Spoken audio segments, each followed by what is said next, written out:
10 গুণের নারীকে আল্লাহ তাআলা ভালোবাসেন। 10টি গুণ যে নারীর মাঝে আছে আল্লাহ তাআলা স্বয়ং তাদেরকে অনেক বেশি ভালোবাসেন।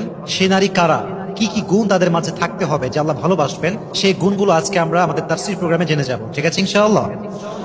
নাম্বার 1, যে গুণের নারীকে আল্লাহ তাআলা ভালোবাসেন তাদের মাঝে নাম্বার 1 হচ্ছে সেই নারী যে নারী অভিযোগ কম করে। যে নারী অভিযোগ কম করে তাকে আল্লাহ তাআলা ভালোবাসেন। 2 নাম্বার হচ্ছে সেই নারী the women who is very patient. যে নারী খুব ধৈর্যশীল তাকে আল্লাহ ভালোবাসে। মনে রাখবেন, সবর হচ্ছে এমন একটি হাতিয়ার, সবরকে আল্লাহ তাআলা এমন একটি যন্ত্র দিয়েছেন যা কখনো ব্যর্থ হয় না। সবরকে আল্লাহ তাআলা এমন একটি তীর দিয়েছেন যা কখনো লক্ষ্য ভ্রষ্ট হয় না। সবরকে আল্লাহ তাআলা এমন এক বিজয়ী সৈনিক বানিয়েছেন যেটা কখনো পরাজিত হয় না। সবরকে আল্লাহ তাআলা এমন এক সুরক্ষিত দুর্গ বানিয়েছে যা কখনো ধ্বংস হয় না। সুবহানাল্লাহ পড়েন। 3 নাম্বার, যেই নারী তওবা করে তাকে ভালোবাসে একজন, আওয়াজ দিয়ে বলেন তিনি কে? এটা সবার ক্ষেত্রে সেম।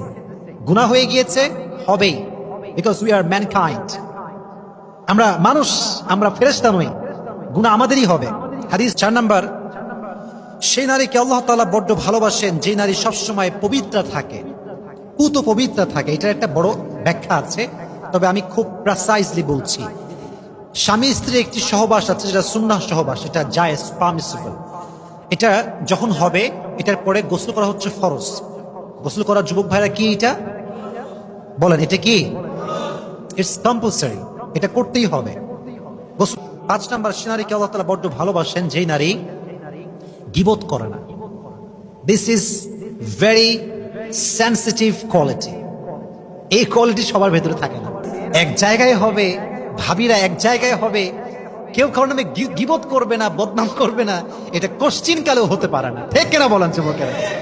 মেয়েদের একটা নেচার হচ্ছে একে অপরের সঙ্গে বসলেই বদনাম শুরু হয়ে যায়। শুধু গীবত না, আরো অনেক মেয়েদের স্বভাব আছে।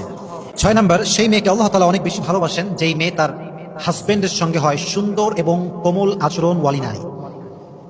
অনেক মেয়ে দেখবেন হাজবেন্ড আসলে ওর গা খিটমিটে শুরু হয়ে যায়, খাইসটা, চোখের দিক তাকানো যায় না। আবার অনেক মেয়েকে মাঝে মাঝে বলি না যে অন্যরা কল দিলে কেমন আছেন ভাইয়া, আসসালামু আলাইকুম, ভুলে গেছেন দেখছি, এগুলো বলে। আর স্বামী আসলে কোনো কাজ কাম নাই, খালি আমার ডিস্টার্ব করে, এই সেই কত কথা, খালি অভিযোগ।